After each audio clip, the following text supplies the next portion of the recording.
Hey there, friendlies. I do hope you can hear me.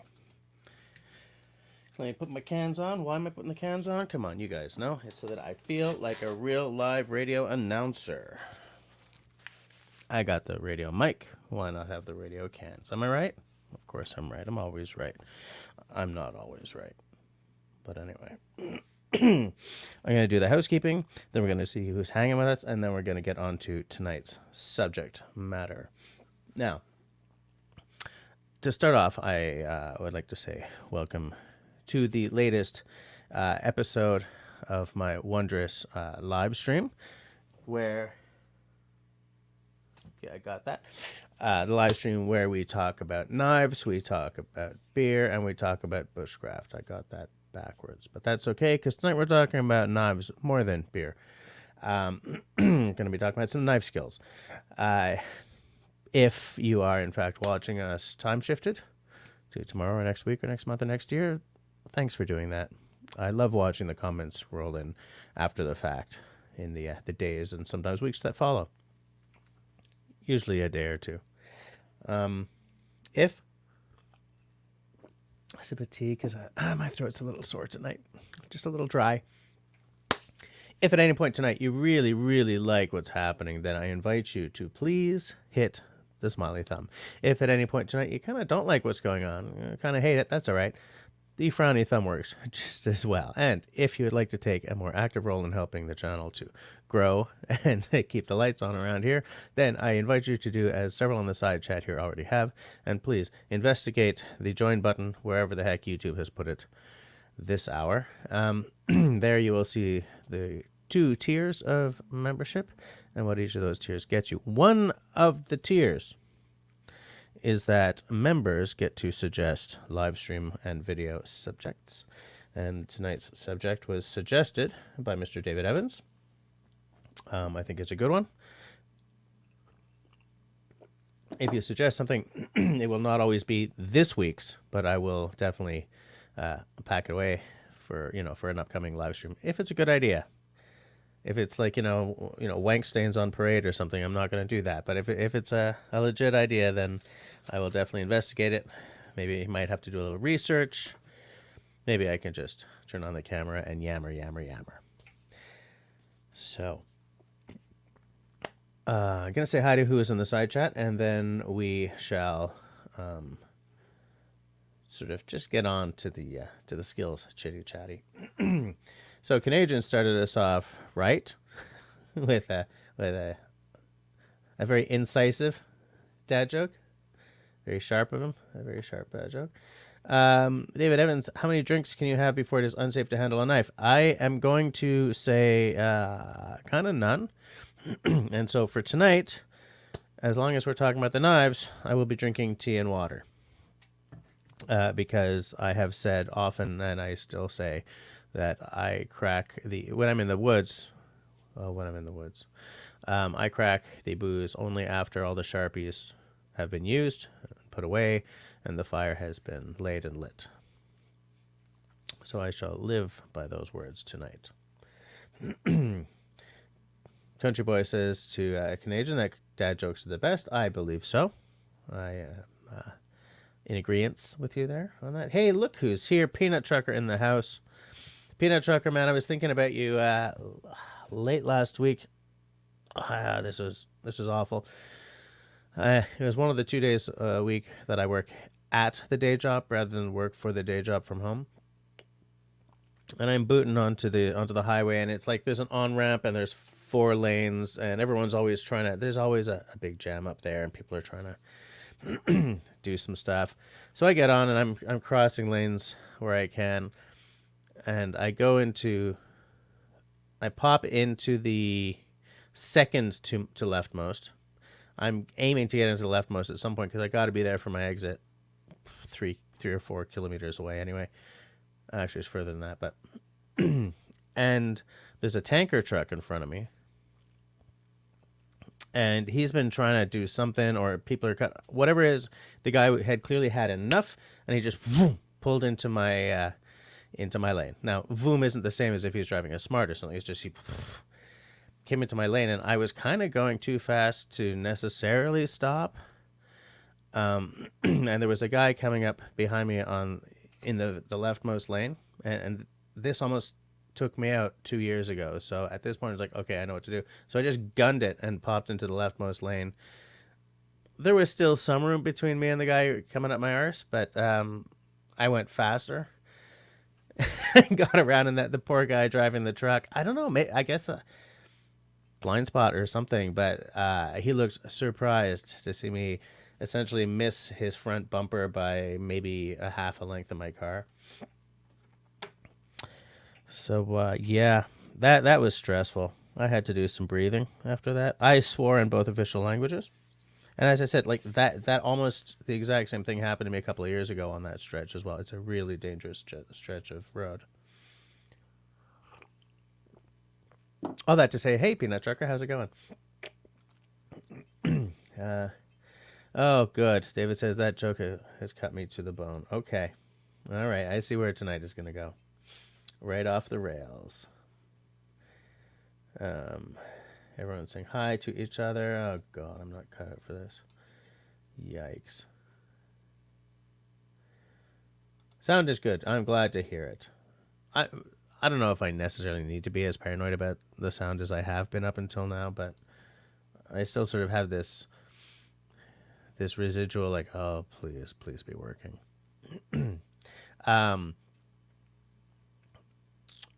I started watching a live stream by someone I know on the whiskey side of YouTube, and he spent a good 30 or 40 seconds talking without having taken himself off mute, and I'm like, oh yeah, I've done that. I feel for you, buddy. I feel for you. Canadian waiting for a heart test. Good news, no blockages, but it appears blood pressure is high. I guess stupidity that surrounds me adds up. I'm right there with you, buddy. I've got high blood pressure as well. And strangely, seems that my cardio health has been going down, even though I'm now working out 3 times a week. I don't know what's up with that. I'm going to have to get a doctor so I can have him take a look at that, I think. Country Boy says that the mic sounds good. Nice. I'm glad to hear it. I also have a really dry throat, so my voice is a little more radio-friendly tonight. Hey there, friendlies. How's up? Welcome to Hearts of Space, a roundup of the best New Age sounds of the Bay Area. Hi, Grace. How's it going, Grace? Al says Japanese knives show and tell. I should have done that. They're upstairs still. I broke them out into the kitchen where I'm using them now. David is suggesting to everyone that they hit the thumbs up button, and I do second that emotion. Maybe I'll bring them down a little later. I should show them off a little bit. But it was such a rush to get down here tonight that I forgot all kinds of things.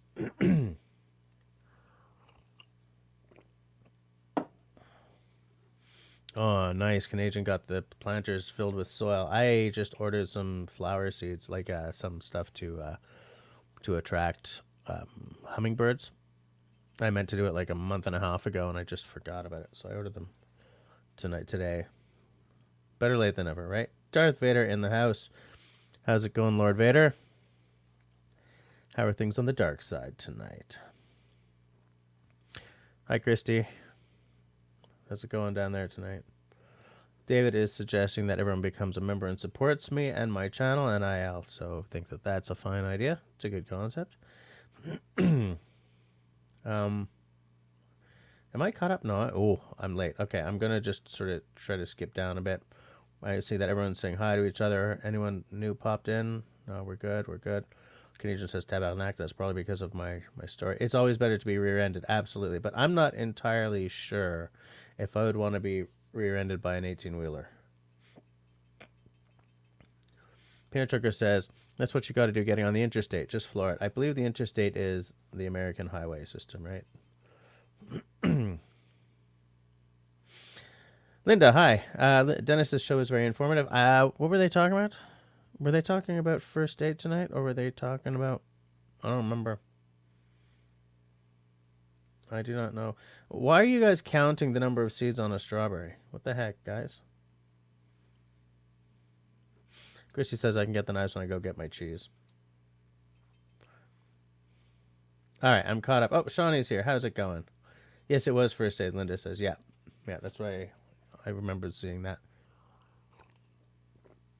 So,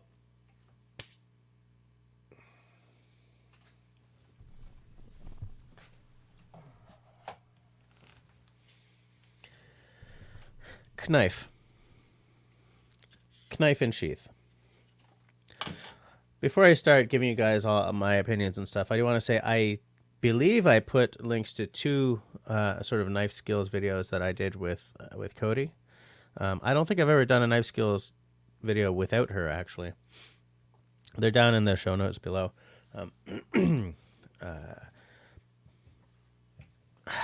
It's always kind of iffy to start talking about knife safety, axe safety, blah, blah, because there's always someone who's like, you did that, and that's wrong.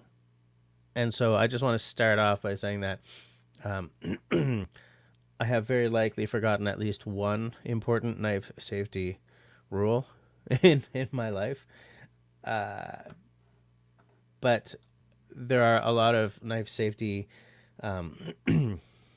skills or practices that I put into service every day when I'm in the woods, because I've always got a knife and an axe in my hand. We're not going to talk about axe skills and safety tonight because David asked about knife, and obviously, if we were to start talking about both, it would just become too diluted. If you guys want to do an axe safety video live stream at some point, let me know, and I will plan for it. Maybe I'll sort of when the weather warms up.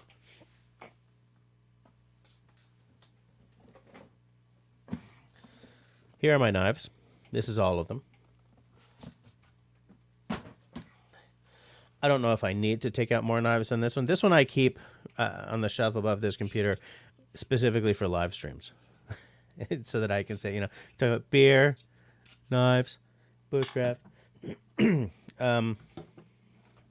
So before I start blithering on and giving my 2 cents worth, sound off in the side chat about, do you guys have certain practices that you do? Do you ever think about it? Is it something that kind of like, does the knife scare you? There are certain rules that everyone has heard, right? A sharp knife is a safe knife. That is because you have more control of where it goes and everything. Are there any knife safety rules and regs? They're not regs.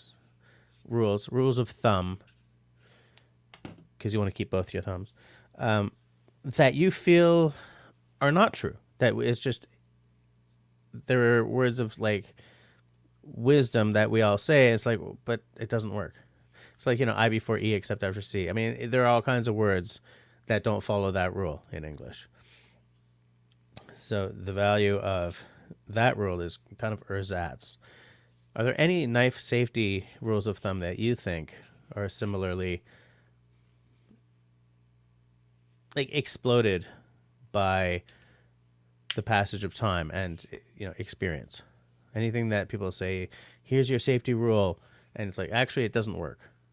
That I would love to know, because there's a lot of stuff that I spout, and I've never hacked off a limb or anything. I should really be pounding on wood. This is wood.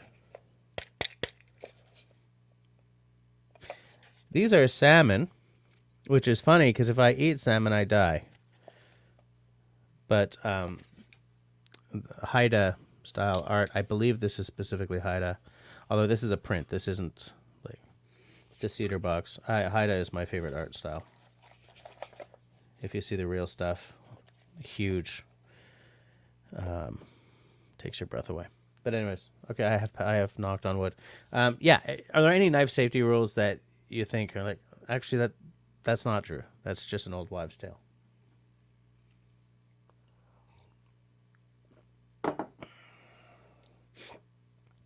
Hold on, let me just see. I said hi to Shawnee, right?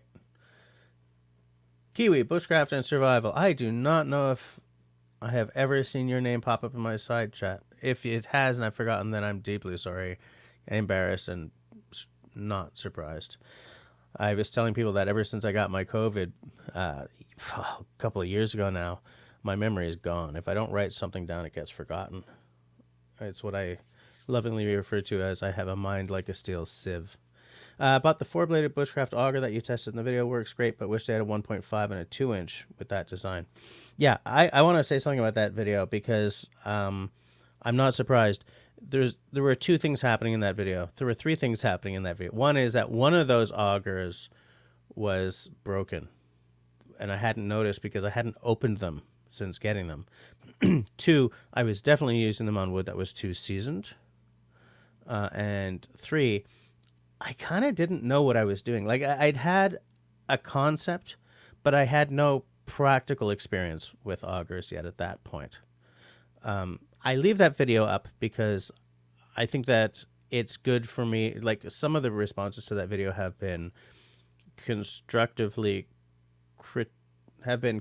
criticism.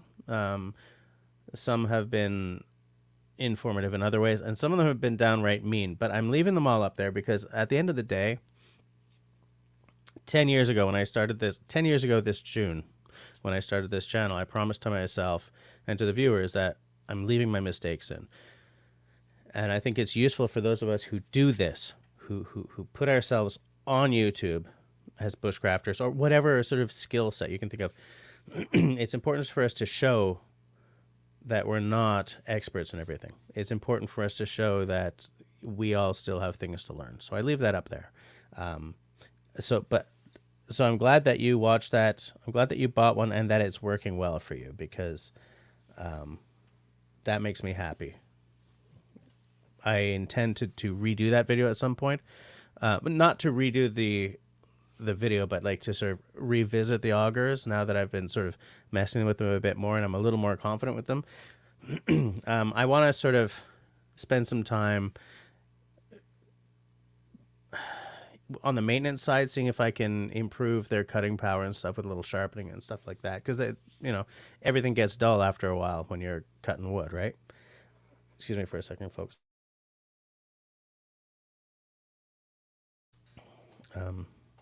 So yeah, Kiwi Bushcraft and Survival. Do you have an actual channel? Excuse me. David, can you see if Kiwi has a channel? And if so, put it in the side chat and we'll all take a look at it at some point. David says, I think Al is talking nonsense. Everybody knows there's an odd number of seeds. I should have read that before. Well, that is technically a safety rule, Canadian. Nice to see that you're in fine form tonight.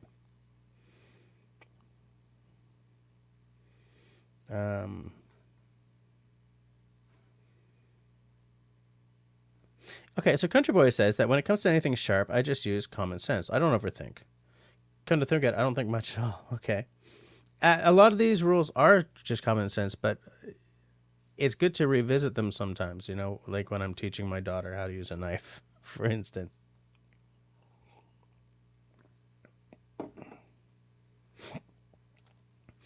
Man on the Street says, stealing a knife is not always good. It only works with a knife that has a good edge already. I think what he means is using the steel rod like you would use on your kitchen knives.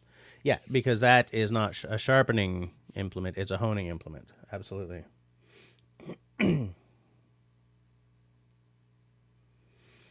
A Man on the Street says, and don't cut on a plastic cutting board. Again, that's kitchen knives. And that's actually a pretty good one. I have, I use plastic cutting boards, but I should just throw the money into getting some good wooden ones. I have a couple of good wooden ones, but they're just too damn big. I should get some well-sized or whatever wooden cutting boards, because he's right. The plastic boards are not great for your edge.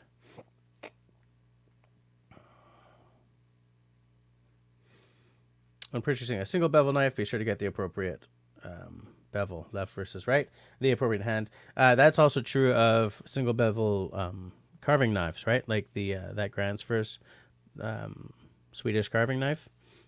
And that is frustrating because Gransfors on their website, and I think it might be a translation error, says to buy the wrong-sided bevel. Or at least it's very easy to read it that way. Because I'm right-handed, what I want is the one that is flat on the left side, beveled on the right, because that way it's digging in. The same as with a Japanese knife, as with a single bevel Japanese knife.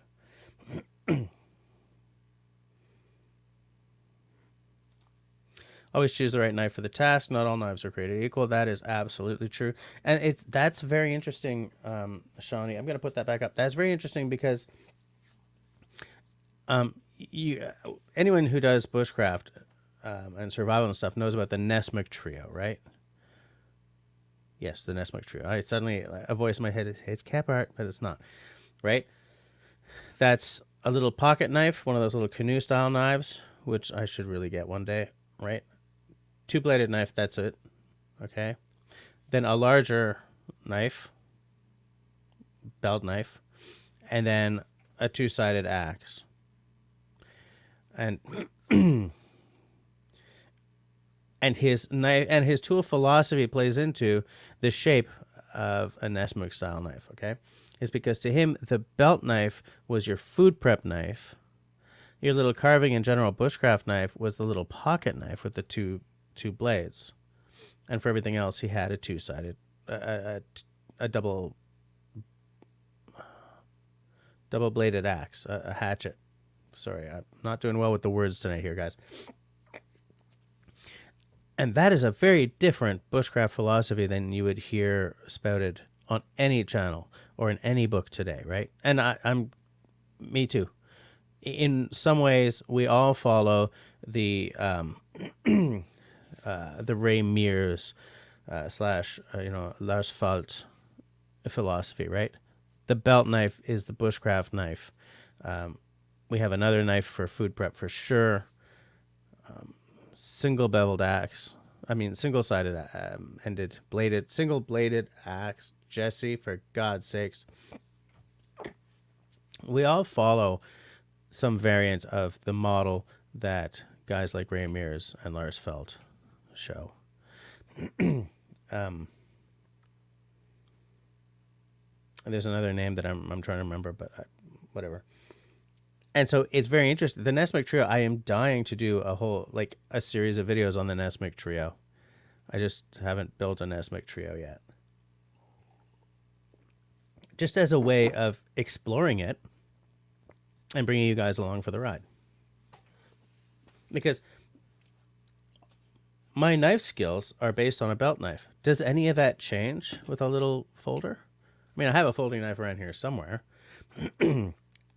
And I view folding the knife the same way as with a belt knife. I view, finished with it, do my task, finished with it, immediately put it back. And there, by the way, is the first element of my knife safety course for you.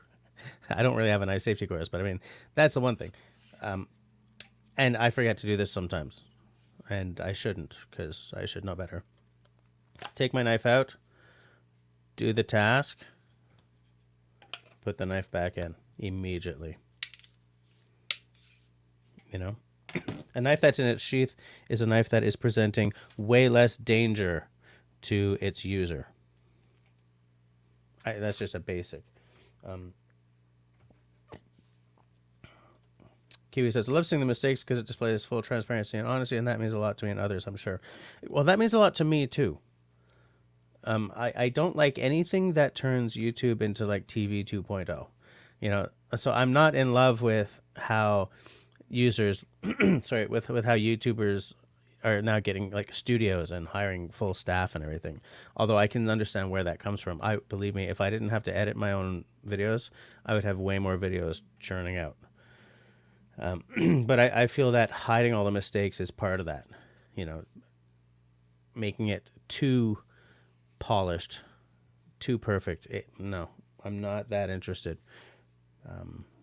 It's one of the reasons I love Russell from Raspberry Rock. His videos, like, there's some doofy mistake in almost all of them, and he leaves them in, and I like that. I respect that. Maybe not almost all of them, but there's a fair number of them, and it's good to see, because it also humanizes the person on the screen, right? Shawnee, never try to catch a falling knife. Absolutely true.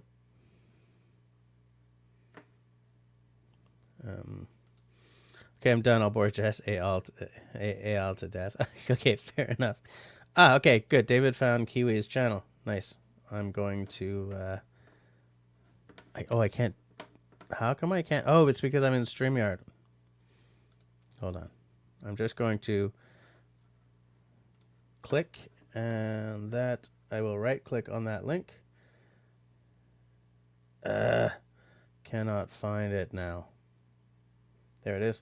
Right click, open link in new tab, and I will watch that later.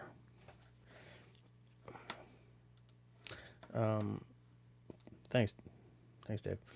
Great cutting board is a bamboo one. Yes, I have a couple of little bamboo ones that I use for like cutting limes and stuff when I'm doing a cocktail video or just making cocktails. I always use little bamboo. Long's Quest. How's it going, Skip? Welcome to the show. Welcome to the side chat. It's not very sanitary to put raw meat on a wooden cutting board, or raw chicken or raw fish. Absolutely. You can clean the crap out of it. You know, lemon juice, vinegar, stuff like that. The reason I have plastic right now is a wooden cutting board takes a lot more care than a plastic one. And I have two plastic cutting boards, a white one and a green one. And a green is for veg, fruit, stuff like that, stuff of that nature, herbs. And anything that, like raw meat, chicken, fish, all that happens on the white one. So I'm never worried about cross-contaminating while I'm making supper. So we got Skip in the house. That's nice to see. But yeah, so David, I mean, it's not very sanitary. You can do it. You got to make sure you clean the crap out of it, though. And yeah.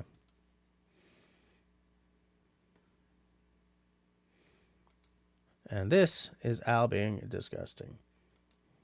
Yuck. Hike with Mike in the house. Hike. I did it again. Mike, we're talking about knife safety. Drop. What I asked everyone for was if there's a knife safety rule that they've always been taught, and that's just kind of not true. And flip the coin, any of your favorite sort of knife, well, not favorite, but any sort of rock solid knife safety rules that you live by. I gave the first one that I gave for me was take the knife out, use it, and immediately put it back into the sheath.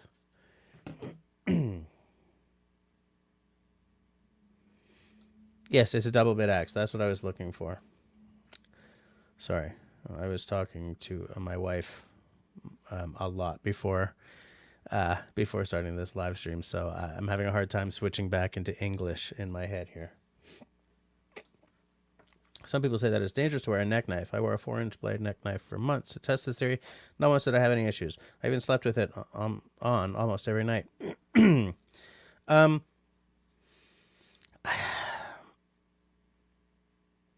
I've never used a neck knife. I've always used just a belt knife, but I kind of feel that having it around my neck is more practical, and that might be partly because I'm heavier than I should be. So like reaching, like just sort of grabbing it that's dangling around my neck. Oh, hold on, let me hide this. Like just grabbing it and using it and putting it back might just be easier to get at than on the back of my belt or something. I wouldn't have thought that a neck knife would be a full size 4-inch knife though. And that makes no sense what I just said, because like how many of the, the Sami, with their pukos and stuff, just wear them around their necks? Or how many people wear a mora, like a companion, as a neck knife? So I guess what I'm saying makes no sense, but that's just because I've never had a neck knife. I don't really know what I just feel that I would want like a 3-inch maximum neck knife. You know what I should do? I should make a neck knife part of at least one of my séjour in the forest this year. Like go for a hike or, do a little fire. I should make it like a point of putting a knife on a thong around my neck instead of on my belt. See if I like it. I might love it.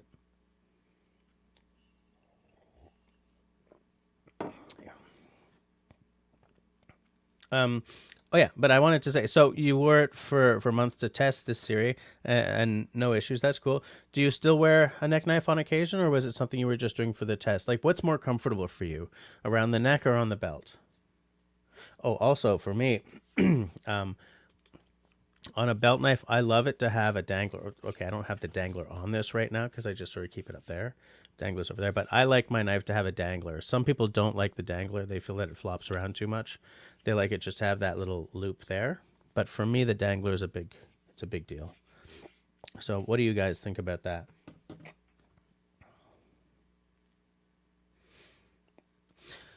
Christy's asking Peanut Trucker where he is tonight. Yeah, where are you tonight?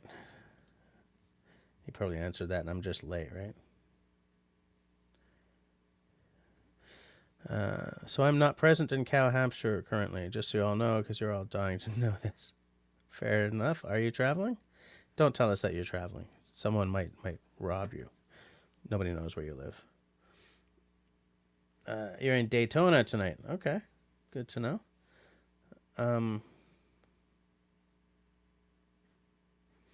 Yeah, one take Russell. I love that about him. I love that. Yeah, I love that.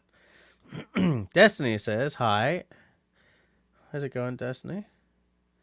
And Al says that the honest videos with the screw ups are his favorite. Yeah, me too. I love it.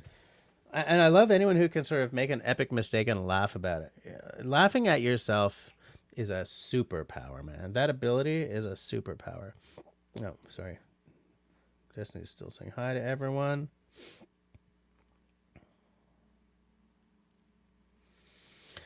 Destiny says, hope the cheese will make an appearance later tonight with the infamous Earl Grey.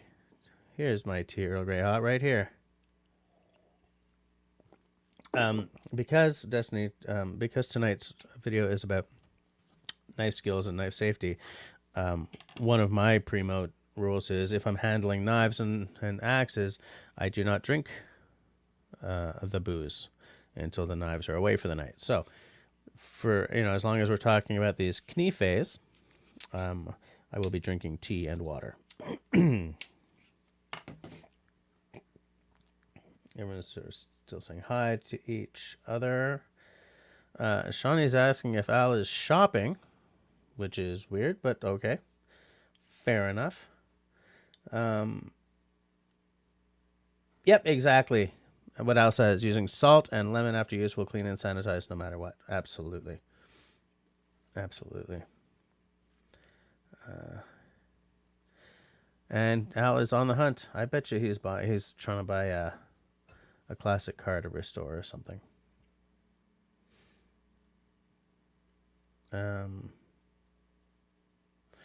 Destiny's going to run some errands, but she'll be listening. All right, cool.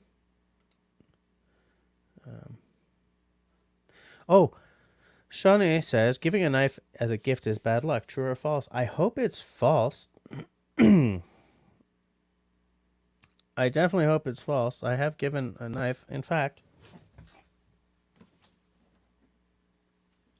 this isn't really part of tonight's subject. So I'm not going to do a full knife show and tell because that's not what we're talking about tonight. Here's the augers that I did on that the Amazon augers show.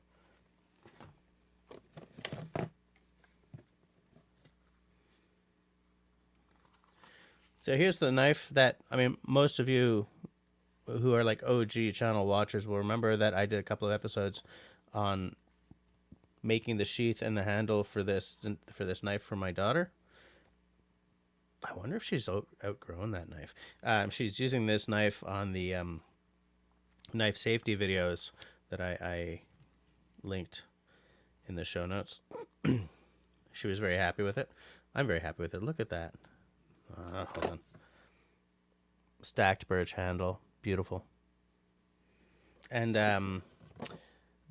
the blade blank is by Saku Honkelati, who's from Finland. But like after making this sheath and everything and wet forming it doesn't really. Oh, now it's holding, but it doesn't always hold, except that now it's holding. So never mind. So I'm hoping massively that it's not bad luck, because I don't want to. I don't want there to be, human blood on that knife. I have heard that though, and I do know that in the Scandinavian areas. I don't know if it's specifically Norway or Sweden or whatever, but if someone gives you a knife, you have to give them a silver coin in return. Maybe it's related to that.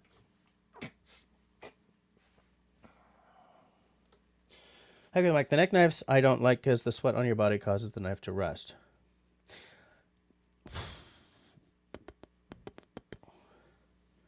I could see that being a big issue in Florida. Up here, I tend not to. Well, no, it gets pretty hot in the summer.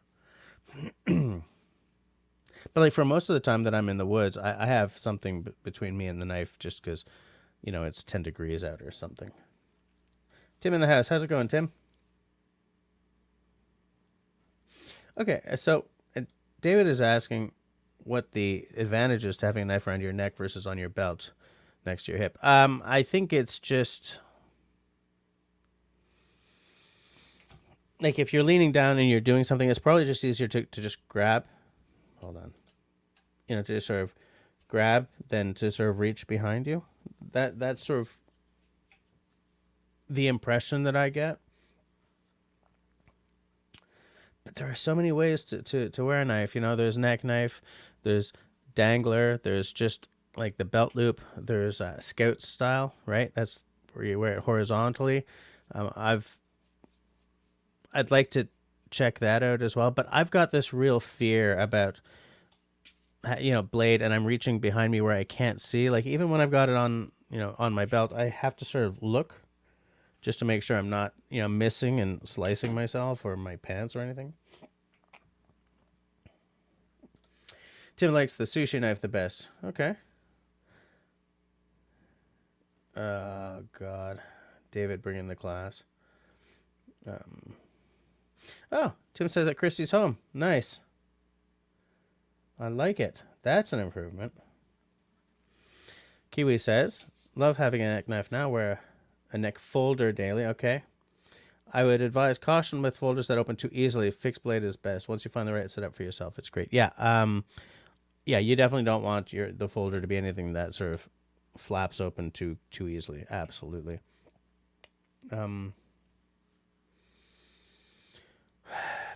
Now in Canada, well, I'm not going to talk about that, but in Canada there are certain regulations that affect what kind of folder you can or cannot have, and if you hold it and it sort of, if it'll gravity open, then you can't have it here. So it's not a problem that we have to deal with necessarily, unless you have a knife that's been grandfathered in.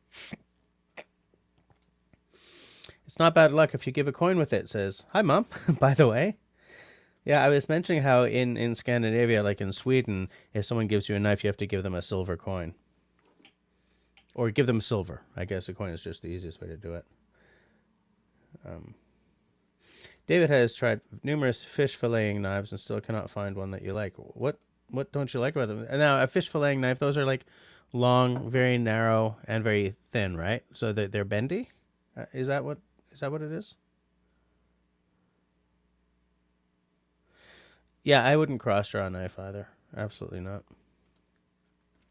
Absolutely not. So in fact, I've given you guys two of my rules of thumb, right? One is if I'm using sharp tools, I do not drink alcohol. Tea, Earl Grey, hot.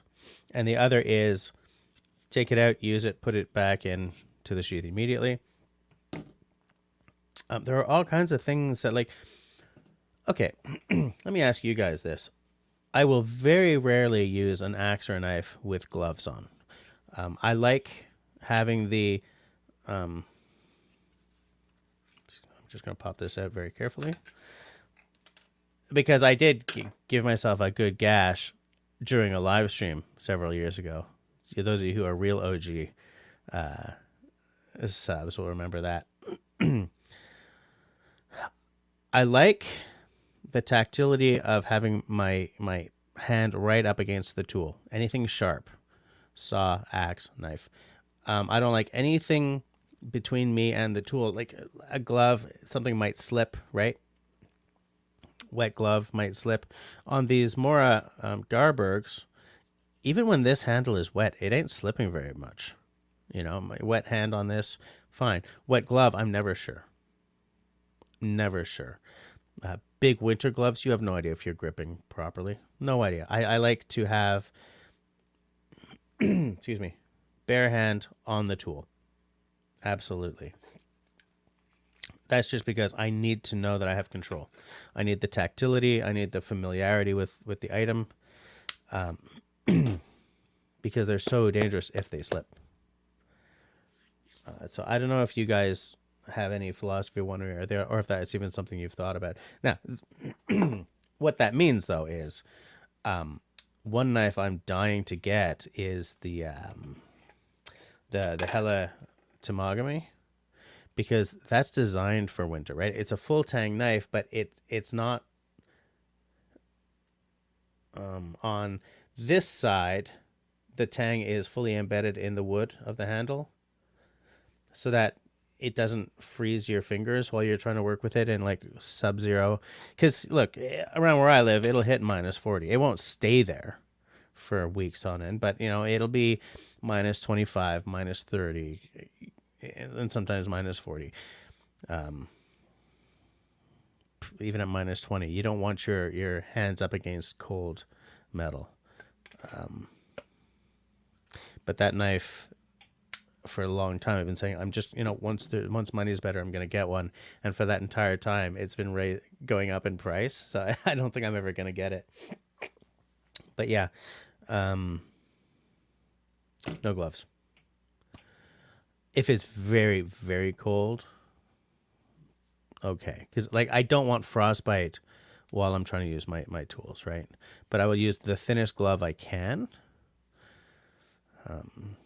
I kind of feel that leather gloves is probably the way to go. Like, they're probably more grippy than a cotton glove or a wool glove or something, you know? So sometimes I'm making it sound like I have used my leather gloves with my tools in the woods, but I'm not using like knitted gloves with my tools in the woods. I'm not using knitted gloves with anything in the woods because they're going to catch on like wood splinters and stuff and wreck the gloves. But I have some of those, I think they're called Giver. They're lined.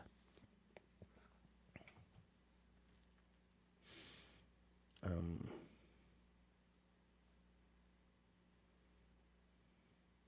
just taking a look. I must catch up. Al says the only neck knife I would carry is the one on the right side of my BC when diving. Yeah, I would love to try diving. My sinuses are terrible though, so I don't know if it's really a good idea. I just purchased a cut-proof glove for my knife offhand to use for certain projects that may require extra safety, like spoon carving, etc. That's not a bad idea. That's not a bad idea at all. I looked at those at one point. I don't know why I didn't buy one. But yeah, that's really not a bad idea.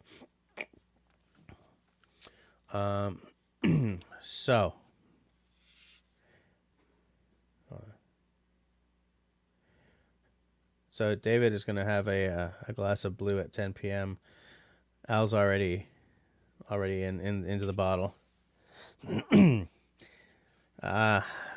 else do you guys want to know? I mean, I feel that anytime you come into a new skill and there are too many rules of thumb to bear in mind, you're going to forget some of them, and you might forget something real important. One thing that I showed in the in one of the knife safety videos is how you pass a knife. Like and it's not a good idea to pass a knife. Everyone should have their own knife. Everyone should have their own axe. If you pass a knife, there are two ways that I would do this, and I have never come up with a third. One is put it in the sheath and pass it over. Not hard to do if you're wearing a neck knife, right? Here you go. Belt knife, a little harder. Maybe if you got a dangler, you can unsnap it and pass it over. But I mean, why don't they have their own knife anyway? If that is not the option that is fitting,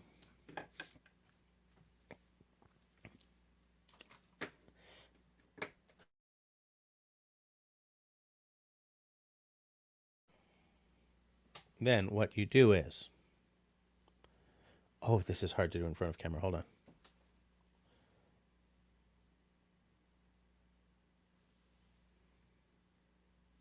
Right? Like this.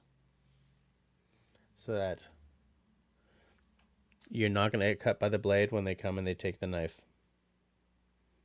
Like this.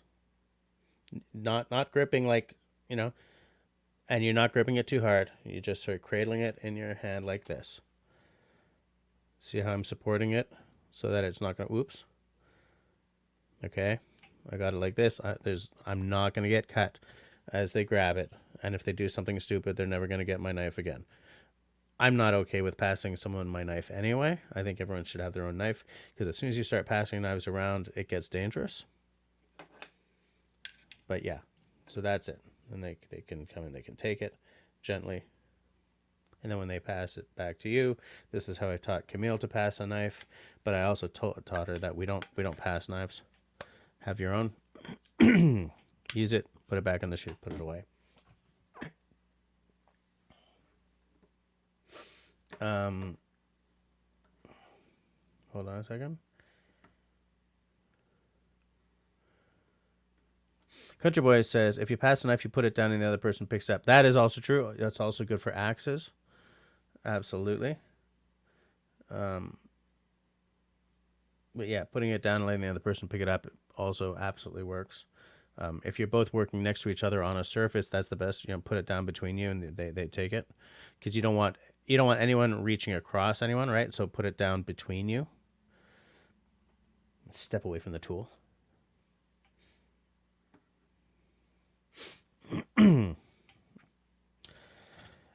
You know, like knife care is also part of knife safety, right? You got to keep them sharp.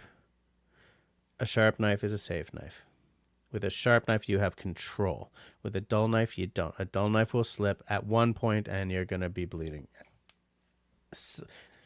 There are two kinds of people who use dull knives. Those who have cut the crap out of themselves and those who are going to. And chances are those who've cut the crap out of themselves learn to sharpen their knives, right?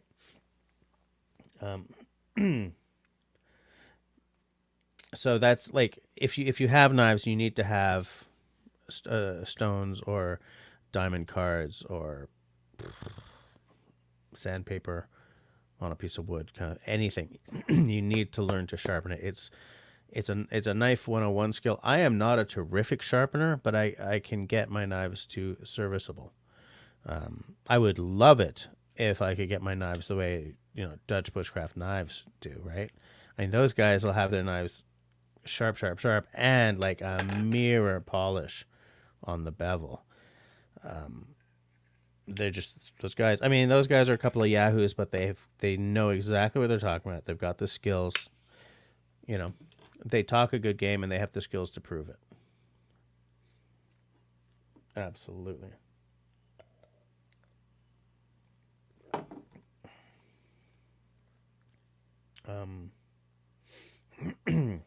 Apparently, Leafs just lost 4-2 against the Panthers. I believe that is a hockey thing.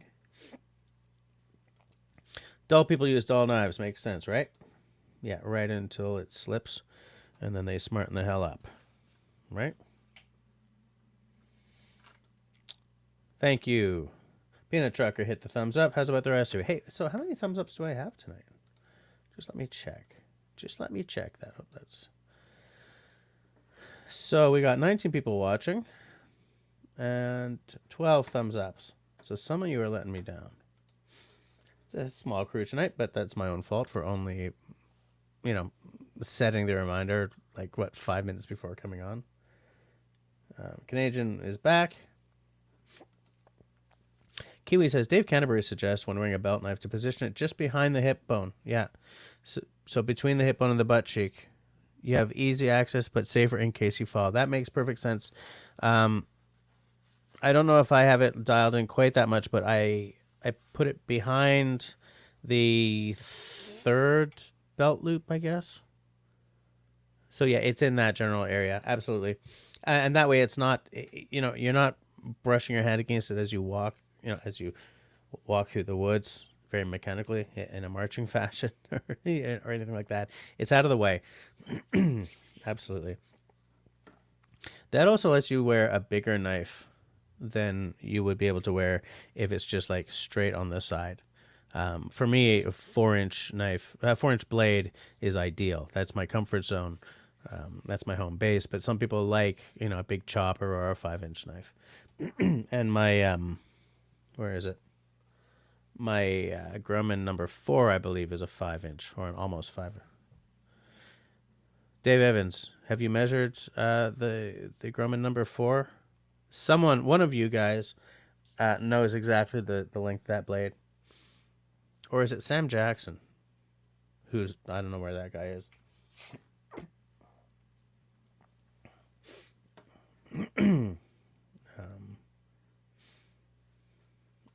Al says, handling an unsheathed knife, flip the handle towards the recipients with the edge facing up away from your hand. Yeah, exactly. Yeah.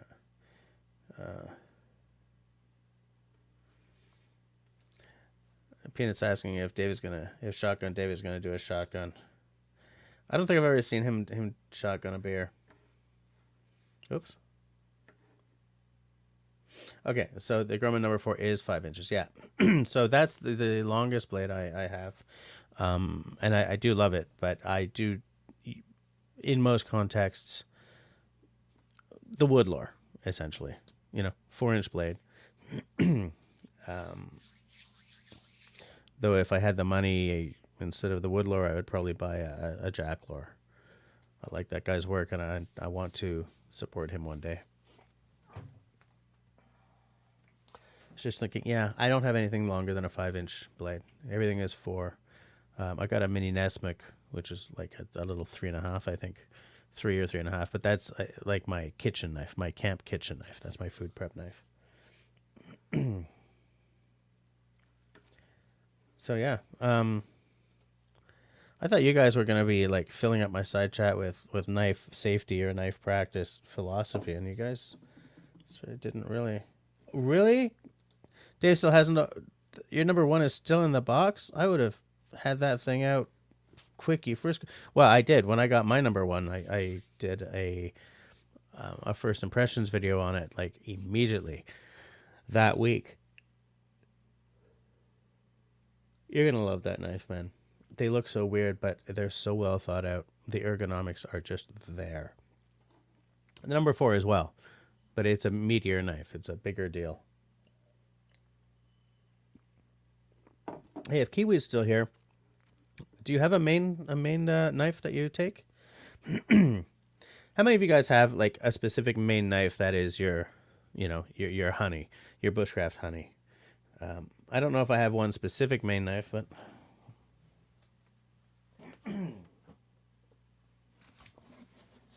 like I like this Garberg.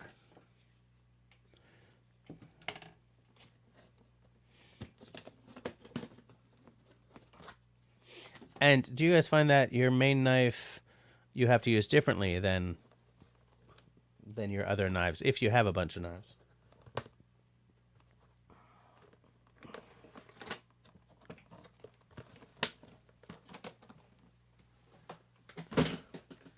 Trying not to drop a box full of knives.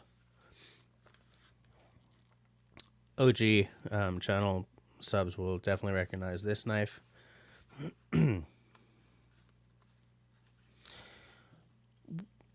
What's kind of cool, this this was made in Australia. I'm still one of only 2 Canadians who have one of these, but I don't think he's making them anymore. So it's a woodlore clone, but it's not a full Coke bottle. It's flat-sided.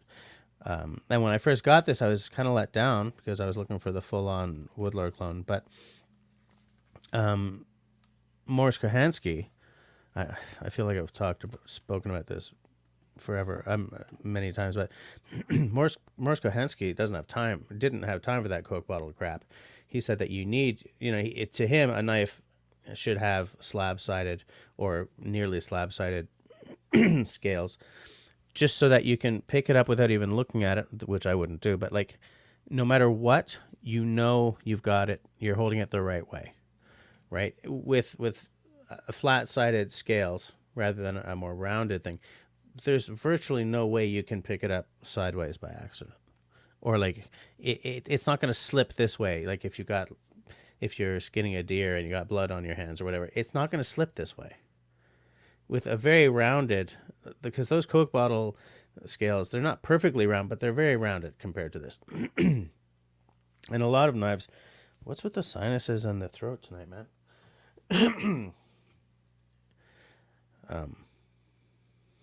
I've lost my train of thought. Yeah, so it's actually a very practical way of doing it.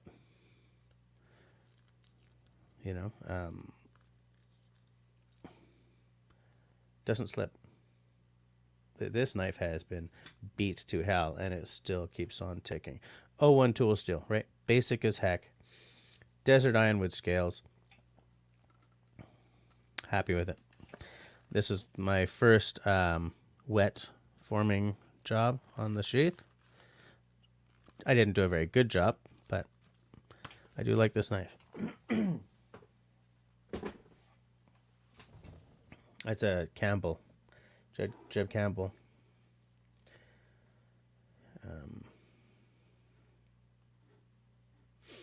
Kiwi says, thoughts on sharpening the blade for safety? Towards the blade or away from the blade, or it doesn't really matter. Some sharpeners are safer than others for field or home use. Okay, I sharpen into the blade, but I strop away from the blade. I'm just sort of doing it in my head to make sure that, yeah.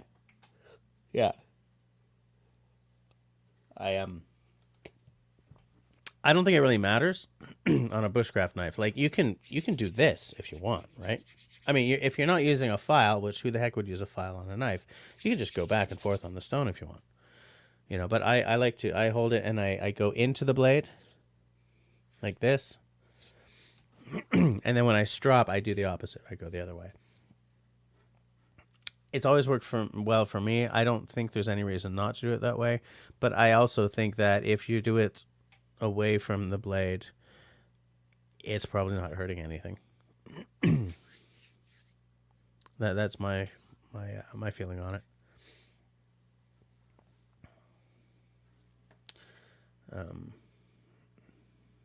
Hold on. I think I just I missed something, but I don't know where it is. Let me check on the YouTube version of this live stream here. Oh, Al gifted memberships. Nice. And I can't show it on screen. Tapper Snatch. See, that doesn't show up in StreamYard, Al. Al just gifted 20 memberships. I hope you guys enjoy them. It was a big deal when I finally figured out why I can never get a gifted membership. And I'm glad to finally know that it wasn't something, there was no tech problem on my part. Or I wasn't doing anything dumb.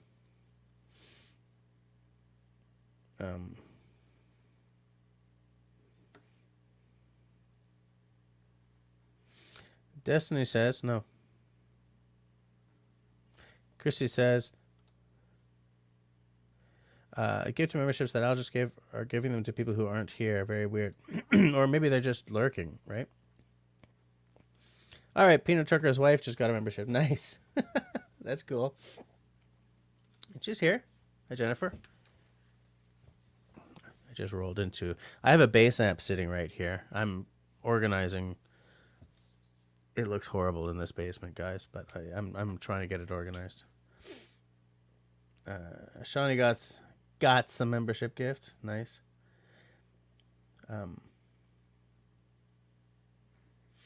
Oh, you got a number 1 and a number 4 a couple of weeks ago? Nice. Sweet. I'm glad to know that. They're both very, very nice. And you have yet to open them. What is with you guys? Got to sweeten your knife. Open the box. Look at it. Take a few swipes at a piece of wood. Start a fire. Got a deer.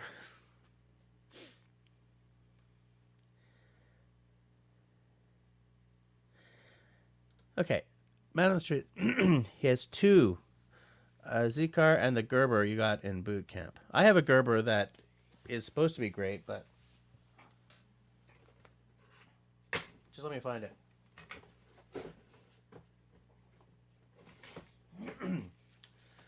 LMF2. Oh, it's all on snap and everything. LMF2. Okay. Great pry bar in my workshop. Probably very good survival knife. Terrible bushcraft knife. But made in America, if that is important to you. For me, it's not. One foreign country is as good as another when it comes to stuff like this. But here's... Oh, I didn't have to take it out of the sheath for this. It's not solid. I mean, I've had this knife for 10 years, but it's loose. The pommel is loose. Very well thought out knife in many ways, but that pommel thing on a knife that's supposed to be this this sort of meaty, it was interesting. And this is the kind of knife that's designed for chopping your way out of a burning helicopter, right? This isn't a bushcraft knife. When I bought this, I accidentally bought this. I've told this story. If you guys are bored with my stories, just let me know and I'll finish the story, but I'll feel all like bashful about it. I bought this and the Bear Grylls Ultimate accidentally at the same time. I was it was a PayPaling error. Anyways, so they both arrived within 4 days of each other. The Bear Grylls had a lot of really good points to it, but the Chinesium blade just didn't stay sharp enough. And same as this, it was definitely more of a survival knife than a bushcraft knife. There are people who think that the only difference is marketing. I disagree. The way that a straight-up survival knife is ground is a lot more robust and a whole lot harder to do bushcraft skills with, or bushcraft tasks. This also has the serrations at the back. The Ultimate that I bought, the Bear Grylls, did not, because I knew that I was going to hate the serrations. Lots of cool stuff about this knife. The fact that you can undo this and pull this up so that you can use the built-in sharpener is a nice touch. The Bear Grylls knife had something kind of similar, but I passed that knife on to someone else pretty early on. The Bear Grylls knife had a really good handle on it, though.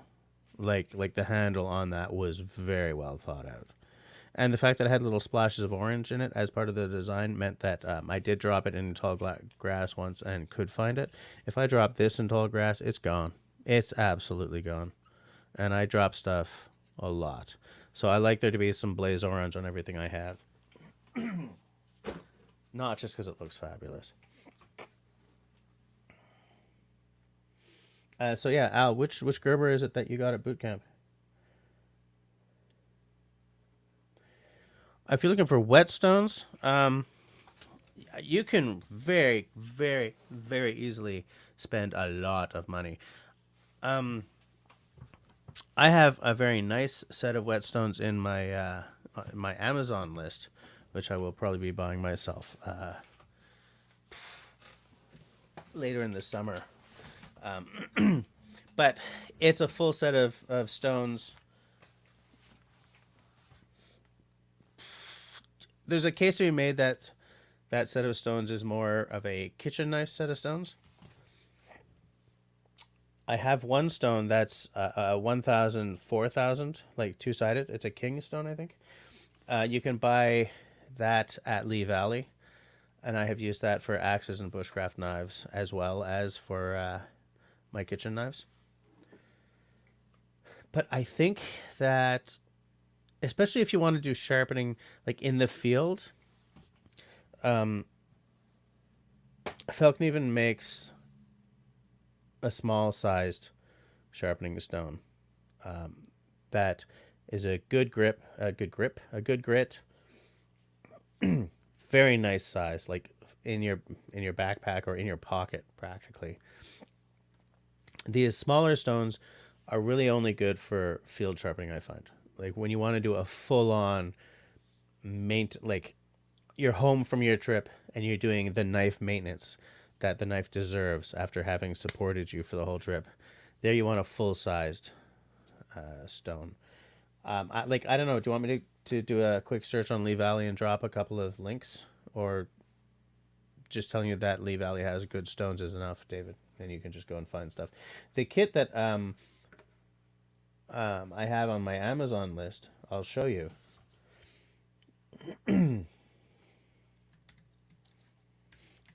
Just because it's a cool kit. I think I don't make anything if you buy yourself the kit, but also it's going to be like a $400 purchase. So I mean, buy the kit if you know that you're going to like stones. But what I like about those stones is that they're splash and go. So you don't have to soak it for like a half hour or 2 hours the way my other stones have to be soaked. And I am dying to see if that... What I want to see is, does that mean that they don't cut as well? Right? Do splash and goes not work quite as well as the full-on soakies? I don't want to spend a bunch of you guys' time looking for this here. Okay. This is my kitchen list, and it's not in that list. Maybe some of my Bush and YouTube stuff. Oh, yeah, there it is. Okay. Oh, it's actually not as expensive as it used to be. Oh, there's only one left in stock. It's okay. So I'm going to show you. Anything that's around this is going to do well. Where's the share button? Here we go. I'll just cut and slap it down there. So right click, open it in a new tab, and then take a look at it later. I know someone who has this kit, and he's very happy with it.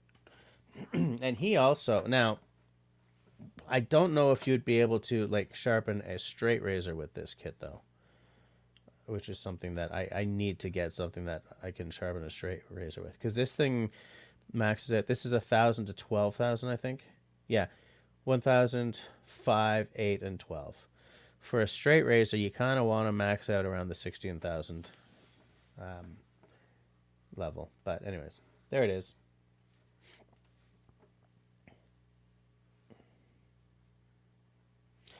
I thought I saw Marcus at some point briefly, but I don't know if he's here. Dennis is probably still in the green room after his live stream. Oh, did I say tab or snatch? Sorry, guys. David says, "Dear lurkers, please remember to hit the thumbs up also." Sharon, how's it going? Had no volume, was trying to lip read.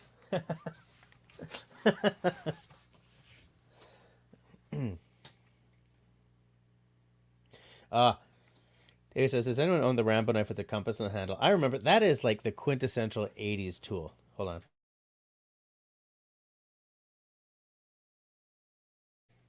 That is the quintessential 80s knife, isn't it?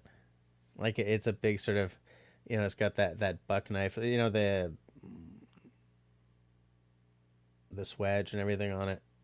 And if you were lucky, it had like the serrations along the top edge, so you could use it as a saw. It was like hollow handle. Don't baton with it.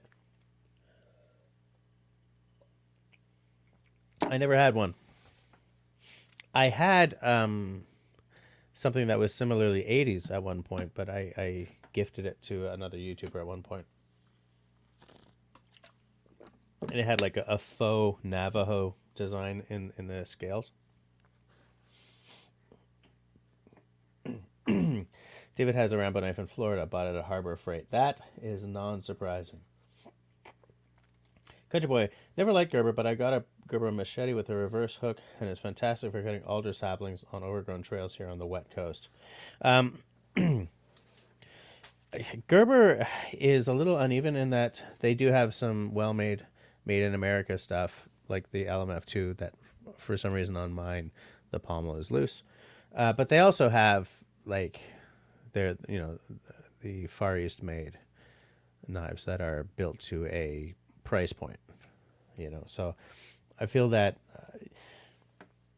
you can get some really good stuff at Gerber, and you can get some crap. You just got to spend the money, I think.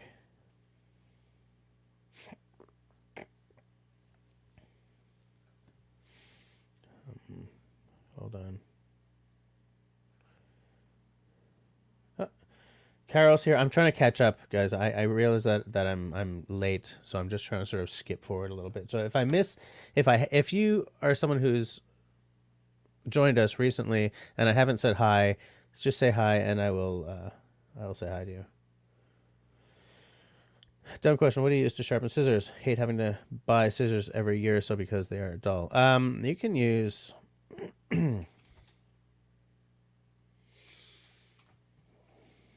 you can use a stone, but that would be awkward. I think what I would use for that is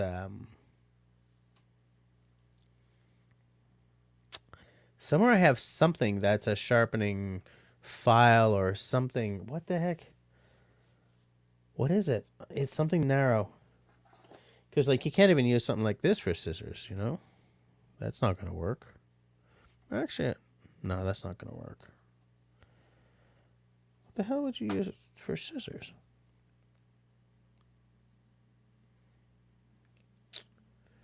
The thing is, you can use a stone, right? Because you just open the scissors all the way and, go across. But I would be afraid of not having my angle right, and so I'd be afraid of gouging my stone. One thing that I do use, especially on axes, I sort of started messing around with it, is not emery paper, but the stuff this is 1 micron, this is 0.5 micron. It's self-adhesive. You put it on a plate glass so that you have something absolutely flat. I have a setup like that back there somewhere. Works very well. Expensive over time, though, because it does. A little sheet of that stuff doesn't last as long as a stone does. And so you are replacing it a lot.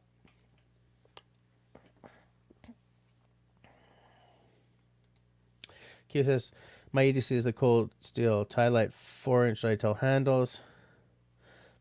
My main survival knife is the Sog Force, but you love your Condor Swamp Womper. And you carry the Condor Bushlore. Oh, no, you carry in a Condor Bushlore leather sheath. Okay. Yeah, Condor is pretty big bang for the buck, I find. I don't own one right now, but I do know people who own them, and they swear by them. Price is a very basic knife. They don't have a lot of real fancy elements to them, but solid knives. There's no problem there.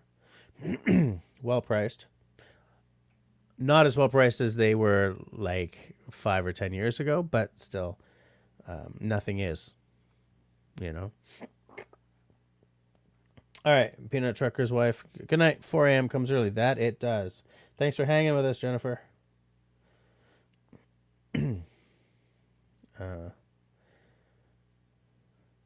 Chris is not going to bed yet. Okay. Got the Mark II. Sits in your bug out bag. Nice.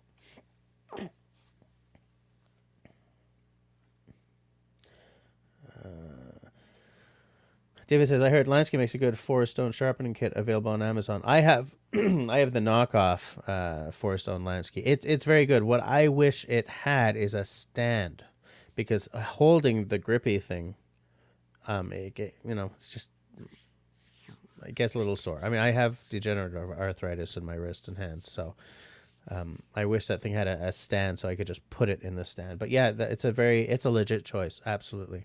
No problems with that. Rebels here. Strop, and sometimes with honing compound. Yeah. Strop more often than sharpening, in fact. Absolutely. If you strop often, you will sharpen way less often. And the difference between the two is important, because with sharpening, you're removing metal, which you cannot put back on. With stropping, you're realigning the razor's edge. A well-stropped knife will not need to be sharpened very much at all. If we're talking kitchen knives, sometimes some people will strop with a steel or a ceramic rod instead of an actual leather strop. Whatever.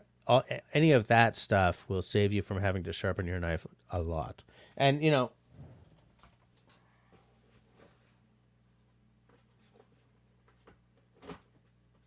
I don't have it here, but you can always tell a knife where someone has sharpened and sharpened and sharpened for years, because what used to be a knife like this is sort of like more like, it's really gotten narrow and stuff over time. But yeah, strop. Hi, Ian. How's it going? Shawnee says there's a sharpening tool that's little for gardening shears, so that would work on scissors. Lee Valley's probably got one of those. When I'm talking about Lee Valley, that's a Canadian online. Well, they actually have brick and mortar stores as well, but they will ship to the States and internationally as well. So when I say Lee Valley, you can go and take a look and either buy there or you. Okay, that's cool. I wonder if X local retailer has the same thing, and they probably will. Lee Valley makes their own tools under the Veritas brand, but they also sell stuff made by, stuff that's more generally available.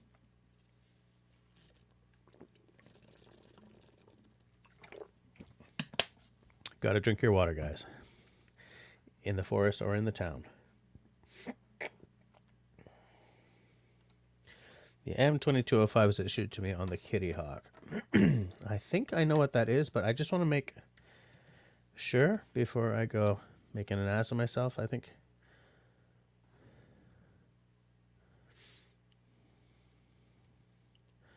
Or did I say it?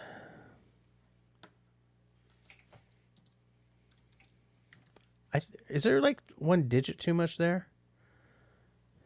Because I think it's the pocket knife, right? That we have almost the same thing here. I'm taking a look. Miscellaneous ninja sword knives. No. U.S. Army M2205. Yeah.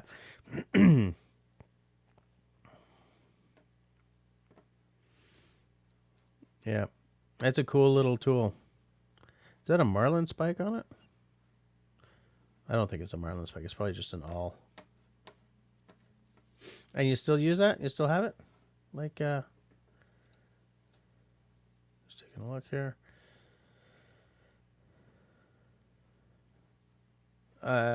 Kiwi says thin files with different grit are great for scissors. Yeah.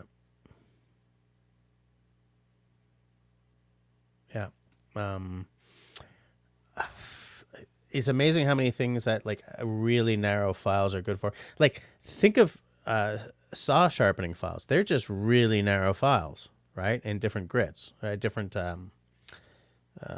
grits. And yeah, I think that would work really well on scissors. Because the thing about the scissors is, it's not a knife-like blade. It's like a very wide chisel blade, sorta, right?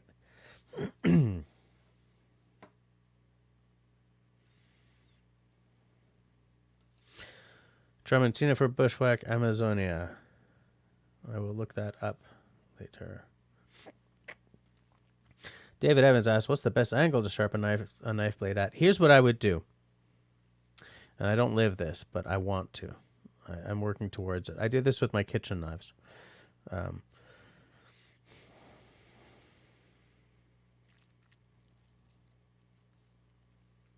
trying to think, because what I would do is as follows. I would take out my knife. This works best if it's a Scandi grind knife, okay?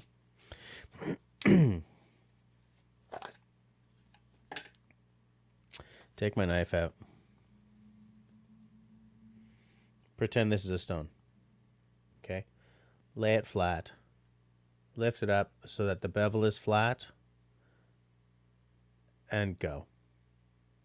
Right?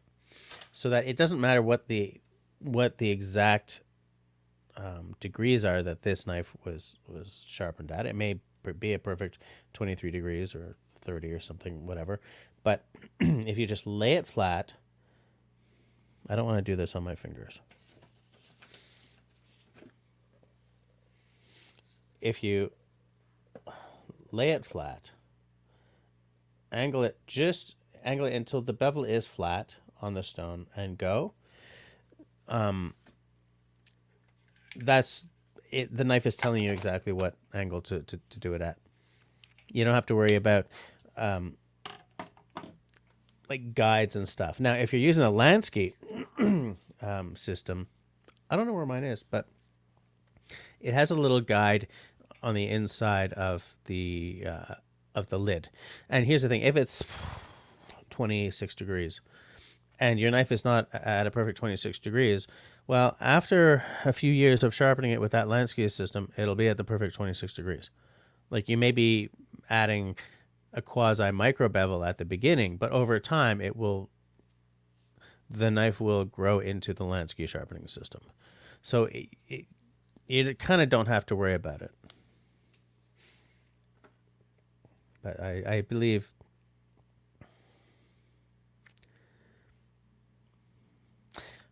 I got a 30 degrees figure sort of stuck in my head here.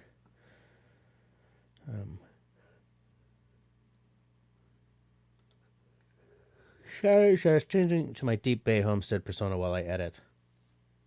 Is that like Superman? You walk into the editing booth, come out with a cape on. Ah, I see. And now Sharon's back. I love it. That's great. Country Boy made a leather stop, a leather. I guess you mean a leather strap for your leather tools, and started using it on your kitchen knives. Game changer. Yeah, I like a leather strap.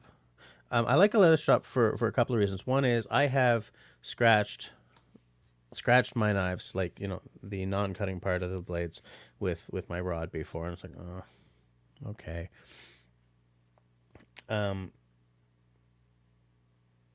But you don't do that with the leather strap. I also just really, the leather strap feels old school to me. Like for my straight razor, I've got one of those soft ones hanging upstairs that you grab it, you pull it taut, and you just go. I also have I have one that's leather stuck onto a wood back for my axes, my bush knives and stuff, and I used it on one of my new Japanese kitchen knives that Al sent me, which are still upstairs. Excuse me.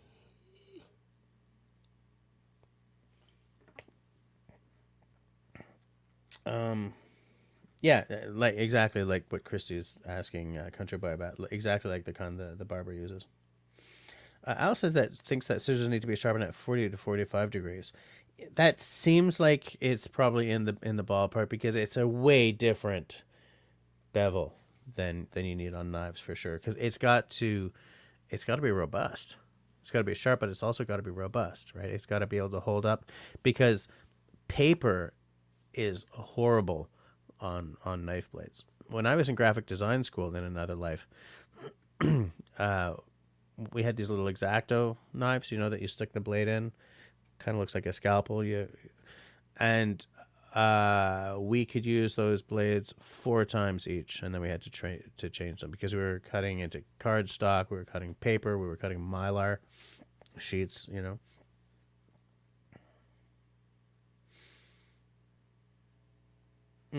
Okay, so yeah, yours is the rigid kind. Nice. I should really make one of those. Rough side out or smooth side out? All right. Good night, Chris. Everyone say hi, bye to Peanut Trucker. Nice to have you around again. I like it when that guy shows up. Okay, everyone's saying good night to Peanut Trucker.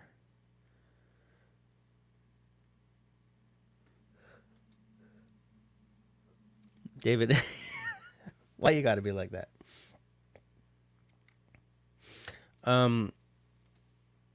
Destiny says, I think that's the way Sean James sharpens his knife as well. Same as you. Oh yeah, I'm sure he does something at least very similar. I'm just trying to. Oh my gosh, Austin's Corner, how's it going? I found in the 11 years I've owned it that the Spyderco SharpMaker is the best general purpose sharpening system around. I do not have it, but it is very popular. Yeah. Thing is, there are so many sharpening systems out there, and they all work. That's the thing. Like, if it's not this kind of crap, or that thing that you see in some kitchens, right, which is essentially a big version of this, every system is going to give you a really good edge if you take the time to learn the system, right? The landscape, the everything. Excuse me. On axes, I use the what's called the rooster method. I use a reverse rooster method, right? And that's how he gets axes scary sharp. That's essentially increasingly fine grits of sandpaper on one of those, those painters sanding things that are sort of a foam on one side. You can stick them on a pole and flatten the wall. Because what that does is it gives just enough to meet with the convex of the axe bit. But an axe is a much more robust edge than on any knife. Like, I wouldn't use that on a knife, even if it's a convex knife, because you don't want it to roll the very edge, Anything is going to help. Oh, sorry, guys. It's been a very long day. But yeah, Austin, that so if you've been using it for 11 years and you still think it's the best, then I'm gonna go out on a limb and say you're finding a good success with that.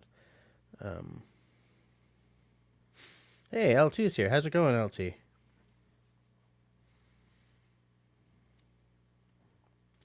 Al still has the M22. It's just not used much. My Z car is in my pocket always. I'm gonna have to look that up afterwards to see to see what exactly that knife is.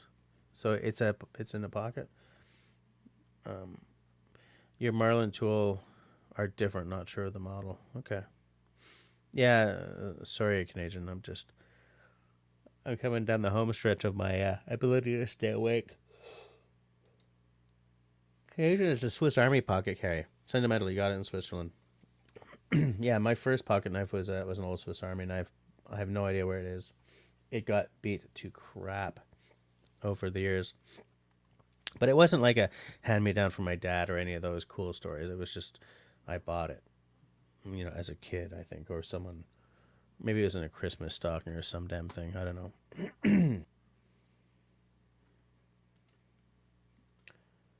Yeah, rough side out. Yeah, nice.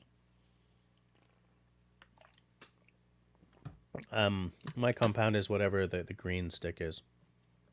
I don't know what grit it is, but yeah, you can use denim. You can use cotton. You can use almost anything, and you can strop like a safety razor blade. You can strop anything. Country Boy says that denim is good, but it doesn't last long. Yeah, I could see that. Oh, you got the Swiss Armies for your nephews too. I like it. Simon Forger, who used to hang out on the live streams a lot, he has a Victorinox that I would love to have, but I don't remember which one it is. It's one of the ones with the more modern handle shape that's sort of almost like a belt knife handle shape. But part of me likes the old school Swiss Army knife. The old school Victorinox or the Wenger, which I believe got bought by Victorinox. The real smooth sort of pill-shaped handle. Yeah, but I do not have one right now. And it's funny because I have a multi-tool up here somewhere. Hold on.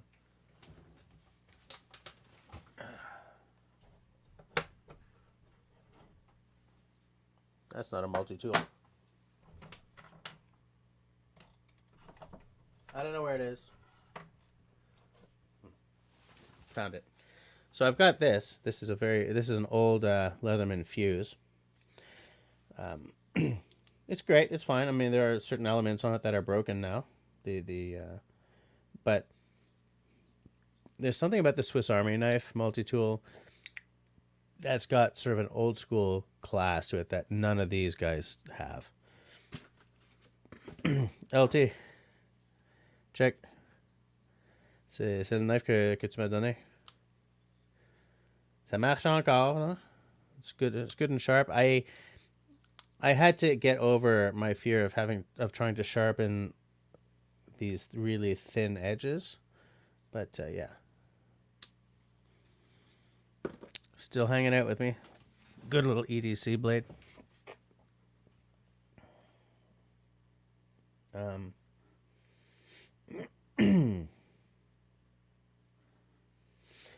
They have a different finish on the handles? That's interesting. I didn't know that. David is asking if anyone ever sharpens their knives or axes with a grinding wheel. I would love a good grinding wheel. It would work very well for axes. I would like a foot power. I have a foot powered grinding wheel. I just have to restore it. I just remembered that. It's in my garage. Or one of those Tormek machines. I would love that, especially for my chisels and stuff.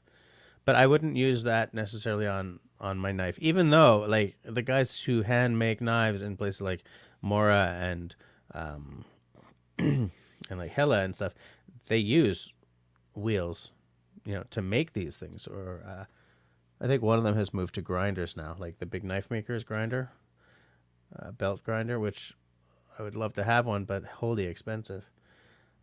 You can use a grinding wheel on a knife. I just wouldn't want to do it because I haven't hand ground knives from blanks for 40 years kind of thing. I feel that to use a grinding wheel, you have to have, unless you're using a foot power, so it's not going quite as fast. Because I would be afraid of destroying my knife while trying to sharpen it.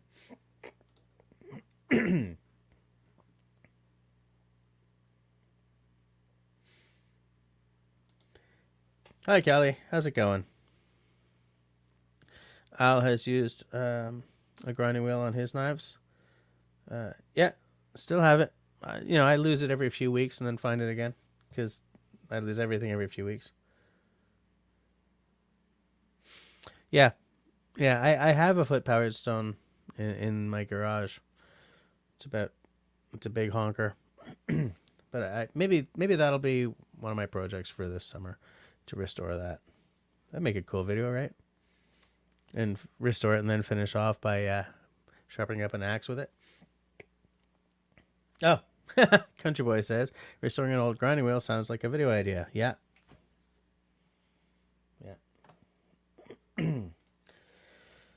What's a better steel or stainless steel for a knife blade? I don't know. Like, my tastes are real basic. I like 01 because it's easy to sharpen and holds an edge for a good long time comparatively. Lots of people are really into the new super steels and everything. Terrific. I haven't had a lot of experience with the super steels. There was one super steel that I don't remember the name of that I briefly had. I just found it was way too hard to actually sharpen them. Once they're sharp, they're lasers forever, but not forever. I mean, that's bombast, but I found that sharpening them was just too much trouble. Rebel says that filleting knife season is upon us. I think David was talking about filleting knives earlier. Yeah, you'd like to see that too. Yeah, okay. So maybe I'll make a video of that. I'm going to do my research before starting the job just to see if there are any tips or tricks to restoring a grinding wheel that I need to know about.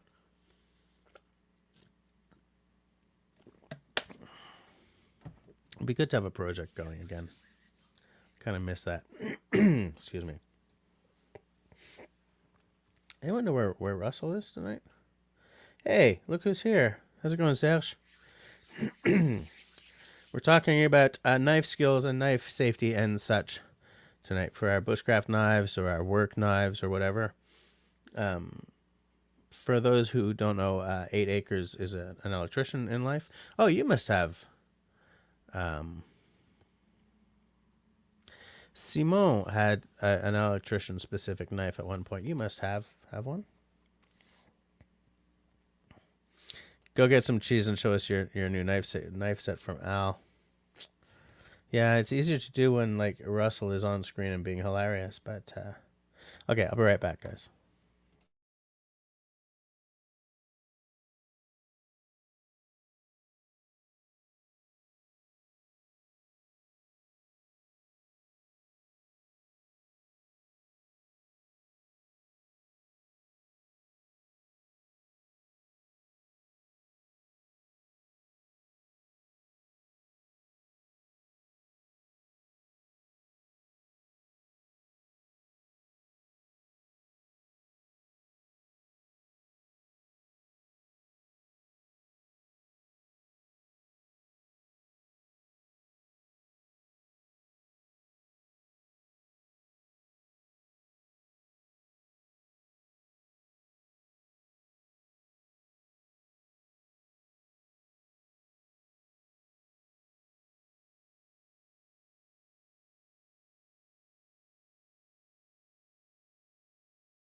I am muted.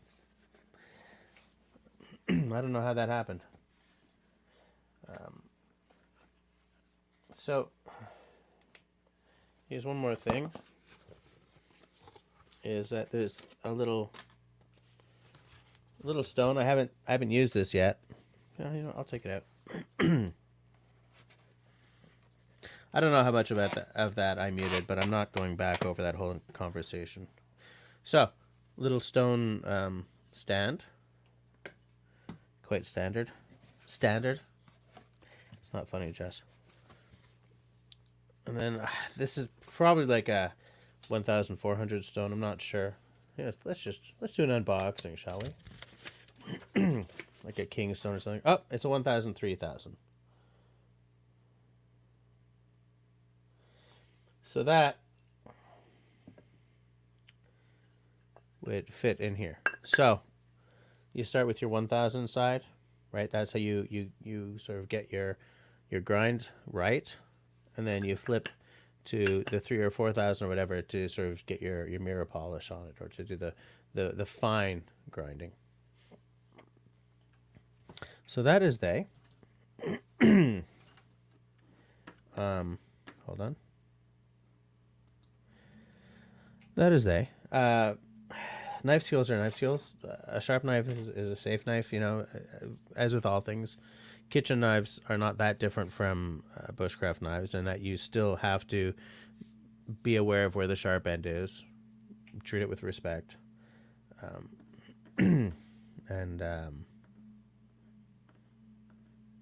Yeah, I'm not going back and redoing all that. It doesn't really matter anyway. And it's important to know how to sharpen your knives. It's important to know how to sharpen your chisels. It's important to know how to sharpen your axes, because you need them to be sharp to be safe in the kitchen or in the woods. And at the end of the day, if you can't sharpen your own stuff, you could end up spending a lot of money, you know, getting your tools maintained for you rather than maintaining them yourselves.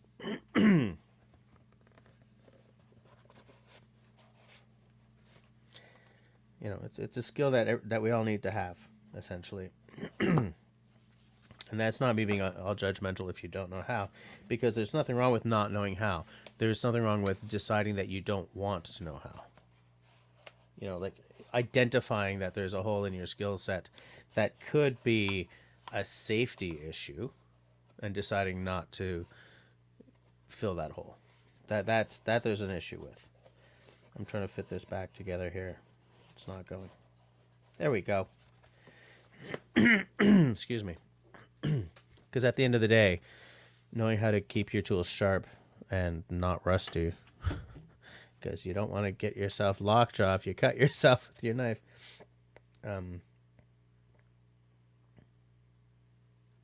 I've lost track of what I was trying to say. Yeah, sharpening and knife care is part of it. It is a safety rule of thumb. It is. If your knives aren't clean, if you're doing food prep, like, I mean, if they're not pristine clean, you know, there's a YouTuber I used to know. He's changed channel names now, so it's not going to help. But he used to call himself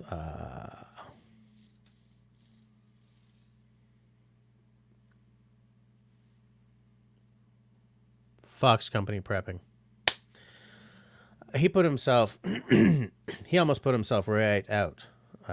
He was doing a little stealth camping, and he was, you know, he picked some mushrooms and he was cutting them open to show them to the camera. Hey, look at this, blah, blah, blah, blah, blah. And then he didn't clean his knife, and he used it for food prep.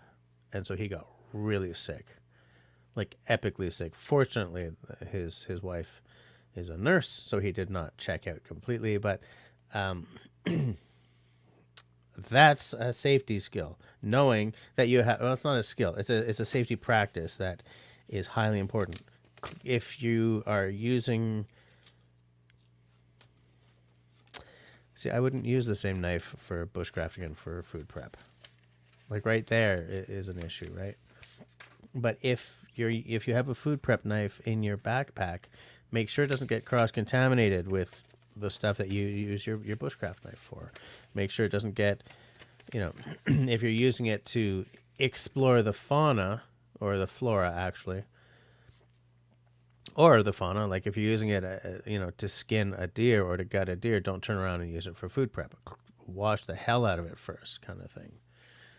But even then, I think it's best to keep your game processing knives separate from your sandwich making knives, or your kitchen knives, your bushcraft kitchen knives. Okay, so Jerry is out. Good night. And Country Boy says you can spend a lot of dollars on medical bills with a dull knife. Yeah, absolutely. Or a lot of time sitting in the ER waiting for somebody to come over and help you. That may just be Quebec, but you know. Good old water, nectar of the gods.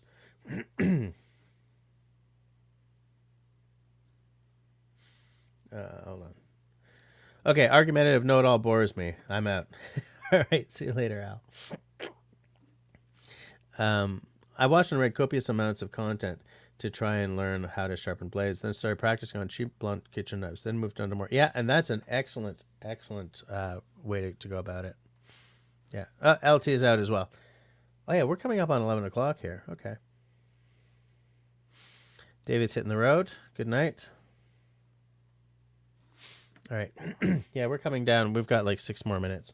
But yeah, definitely practicing on some dull, cheap knives is an excellent way to build up your skills before you get onto your expensive knives. For sure.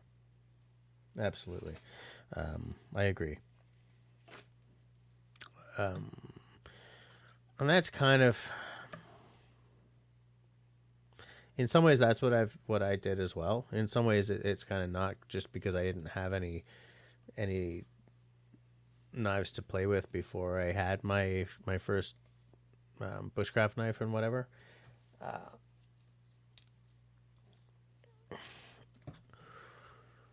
What becomes a way bigger deal is if you've got, especially with like an axe bit where there's a chunk out of, or like a knife that's got a little chunk out of it. So you have to sort of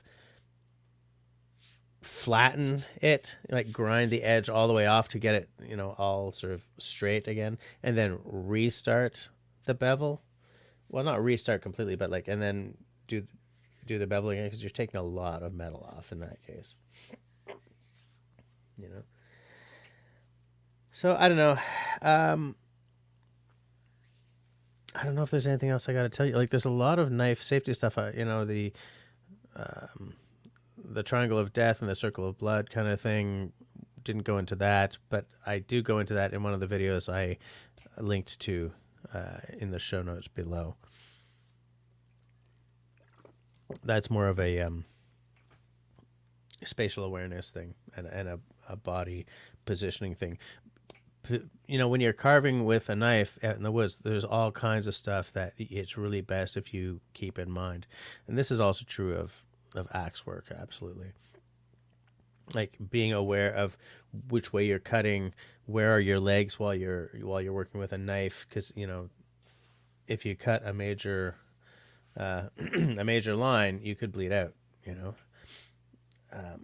So we didn't really go into that kind of stuff, but I don't have the room here to really be demonstrative. You know, I've got this much of the screen, so I don't know. Hey, Jim's here. I wasn't muted for almost 20. I was muted for like 5. Nice to see you, by the way, Jim. Are you driving, or did you just get home?